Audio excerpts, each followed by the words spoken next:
একটা করে ফটো দিতে হয় সবকটা ফলে। দিয়েছিস ঠাম্মি দাদাই বকা দিলে তোরা খাবি, আমি নাই।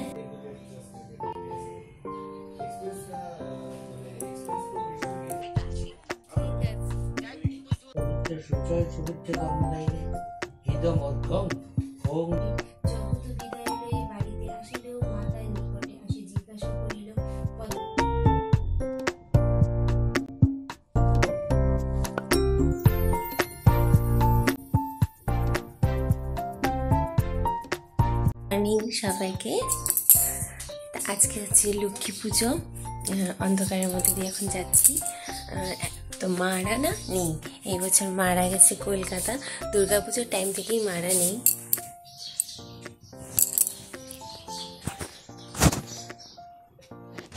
তাই জন্য এই বছর লক্ষ্মী পুজোর ভার আমার উপরে। আমি মানে শ্বশুরবাড়িতে বিয়ে হয়ে আসার পর থেকে মাই প্রতি বছর জোগাড় করে, আমার কোনো বছর জোগাড় করতে হয়নি। তো এবছর আমাকে জোগাড় করতে হবে। তো এই জন্য খুব টেনশানে আছি, জানি না সব কিছু ঠিকঠাক করে করতে পারবো কি না। একটুখানি বাদ দিয়েছি, আমাদের না মাসকলাই ভাজা, এই সমস্ত ভাজা সমস্ত কিছু দিতে হয়। তো মায়ের সিলিন্ডারটা মানে আমাদের যে গ্যাস ওভেনটা আছে সেটার পাইপ লাগানো, এইটা আমি এখনও পারি না। তো ওই জন্য ওই জিনিসটা ঠাকুরমশাইকে বলেই বাদ দিয়ে বাকি ছোটোখাটোভাবে আজকে আমি লক্ষ্মী পুজোর আয়োজন করব। দেখি কী করে করতে পারি, ফার্স্ট টাইম করছি। তো তোমরা দেখো আমি কী করি। এই সমস্ত বাসন মাই বের করে গেছে, আমি সমস্ত ধুয়ে টুয়ে রেখেছি। পান জোগাড় হয়ে গেছে। এখানে এসেছি লক্ষ্মী পুজোর বাজার। সমস্ত নাড়ু মুটকি সমস্ত কিনেই নিয়ে এসেছি। একা হাতে পারবো না বলে মা সমস্ত কিছু বলেছে করতে, কিনে নিতে। আমি বলেছিলাম আমি বানাবো, কিন্তু গ্যাস ওভেনটা না একটু প্রবলেম, এটাই একটা সমস্যা। তো যাই হোক, আর বাকি এখন আমি গোপালকে খেতে দেবো। সকাল হয়ে গেছে, এখন বাজে ভোর 6টা। আগে গোপালকে আমি ঘুম থেকে উঠাবো, তারপরে জলচৌকি ধোয়া, ঘট সরানো, কারণ পূর্ণিমা লেগে যাচ্ছে হচ্ছে 11:30টার সময়। তার আগে আমাকে ঘট সরাতে হবে। আর তো এখন এক এক করে সমস্ত কাজগুলো করব। একটু তো খারাপ লাগছে, মারও খারাপ লাগছে, আমারও খারাপ লাগছে, মা নেই। তো ঘরে না লক্ষ্মী ঠাকুরের মানে লক্ষ্মী পুজোর সময় এই প্রথমবার আমি আর মা এরকমভাবে নেই, তাই ঘরটা ফাঁকা ফাঁকাও লাগছে। তা আজকে আমি উপাস তো করবোই অবশ্যই। আমাদের পুরোহিত আসার টাইম হচ্ছে বলেছেন উনি 6টায় আসবেন। আর আজকে অভিও উপোস থাকছে। বাকি রান্না করব কুহুর জন্য, আর বসে যাব এই 12টা নাগাদ সমস্ত কিছু জোগাড় টোগাড় করতে বসে যাব। দেখি কী করতে পারি এই ফার্স্ট টাইম, মানে একটু টেনশানও আছে। দেখি সব মানে প্রে করছি যেন সব কিছু ঠিকঠাকভাবে হয়, সব কিছু যেন ঠিকঠাক করে জোগাড় করতে পারি। তোমাদের সাথে পুরোটাই শেয়ার করব। এখনও আলপনা দেওয়া বাকি, সমস্ত কিছু জোগাড় করা বাকি, সমস্ত ফুল টুলটা এখনও আনা হয়নি। ফুলটা এখন আনবো, তারপরে দেখতে থাকো তোমরা, ঠিক আছে? চলো। পুজোর জিনিসগুলো এক জায়গায় রেখে দিয়েছি, পরে এসে সমস্ত গুছাবো। এখানে ঠাকুর পাতবো। এই এখন অবস্থা। ঘরের চাবি খুঁজে পাচ্ছি না, ফুল আনতে যেতে হবে, এখন কি করে যাব জানি না, দেখি। তো বাড়িতে আমি আর রবি তো উপোস থাকছি, কিন্তু রাতের প্ল্যান আছে খিচুড়ি খাওয়ার। কিন্তু এখানে একটা প্রবলেম, আমার মেয়ে ও খিচুড়ি পোলাও বিরিয়ানি কিছুই ভালোবাসে না, তো তাই ওর জন্য সকালবেলায় উঠি পুজোয় যাওয়ার আগে জোগাড়গুলো করার আগে করে রাখছি ভাত সয়াবিনের তরকারি। ব্যাস, রান্না সেরে 12:30 নাগাদ এখন চলে এসেছি পুজোর কাজে। প্রথমেই রেডি করে নিচ্ছি জলচৌকি। জলচৌকির উপরে পেতে দিচ্ছি লাল শালু কাপড়, কারণ এখানেই বসবে লক্ষ্মীনারায়ণের ফটোটা। আচ্ছা, আমাদের বাড়িতে লক্ষ্মীনারায়ণের ফটোটা আছে, ওটাই একসাথে পুজো হয়। আমাদের একটা করে ফটো দিতে হয় সবকটা ফলে।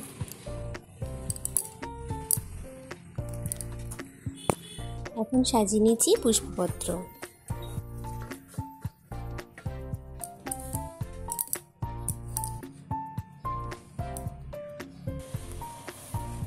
আর এবার সাজিয়ে নিচ্ছি নৈবেদ্যের থালা।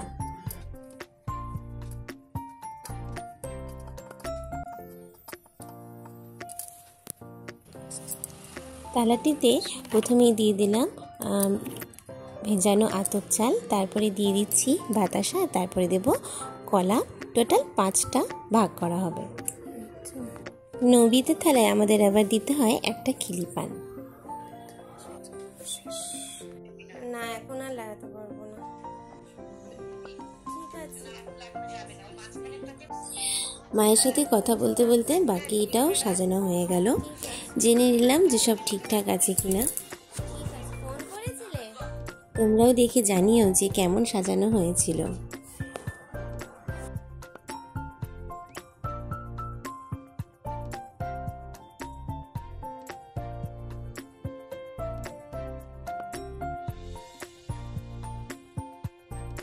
পুষ্পপত্রের থালায় রেখেছি সমস্ত রকম ফুল, লাল চন্দন, সাদা চন্দন আর বিভিন্ন রকম পঞ্চশস্য।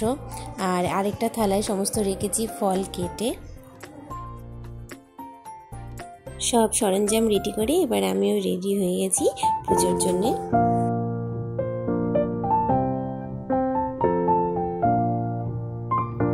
একটি পাত্রে রেখেছি দই মিষ্টি, আর একটি পাত্রে ভুজিরও ব্যবস্থা রেখেছি, আরেকটিতে রেখেছি নাড়ুর মুরগি আর গজা বাতাসা। এইভাবে সাজানো কমপ্লিট করেছি।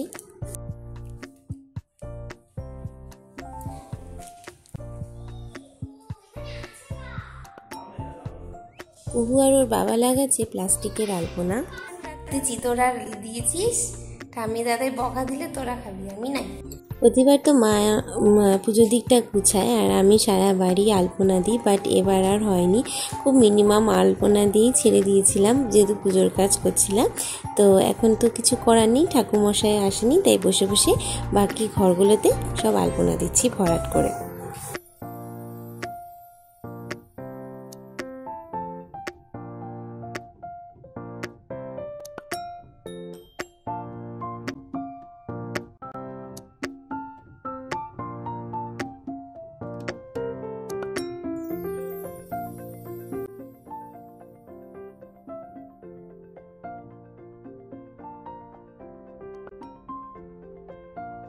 সন্ধ্যে 6:30টার জায়গায় ঠাকুরমশাই এলেন রাত্রি 10টা। অনেক দেরি হয়ে গেছিলো লক্ষ্মী পুজো হতে। পুজো শেষ হওয়ার পর আমি এখন পরে নিচ্ছি পাঁচালি। পাঁচালি পাড়া হয়ে গেলে এই ঘর থেকে বেরিয়ে যাব, কারণ ঠাকুর কিছুক্ষণ খাবেন আর তারপর কিছুক্ষণ পরে এসে প্রসাদ বিতরণ করব। এবার ঘরটা খুবই ফাঁকা ফাঁকা, কারণ প্রসাদ বিতরণ করার লোকও এবার একদমই কম, শুধু আমরা 3 জন আর নিচের ভাবি। করে পুজোটা খুব ভালো করেই হলো। যে টেনশনটা হচ্ছিল পারবো কি পারবো না সেটা হয়নি। আলটিমেটলি ভালো করেই সুন্দর করে করেছেন উনিও বললেন সব ঠিকঠাকভাবে গুছানো আছে। তো অনেকটা টেনশন মুক্তি। এখন আরও অনেক টেনশন আছে যে এখন হচ্ছে রান্না করতে যেতে হবে। এখন খিচুড়ি রান্না করবো তাই ভাবছি, কারণ আজকে আমাদের আতপ চালের জিনিস খেতে হয়, ওটাই খেতে পারবো। আর অন্য কিছু আজকে না অনেক নিমন্ত্রণ ছিল, বাট এত দেরিতে হলো, 6টার সময় হওয়ার কথা ছিল, সেখানে আমাদের পুজো হলো রাত্রি 9টা। ওই জন্য আর কোথাও যেতে পারলাম না, খিচুড়িও আর খেতে পারলাম না, বাড়িতেই করছি। ঠিক আছে, তোমাদের সাথে দেখা হচ্ছে আমার নেক্সট ব্লগে। টাটা।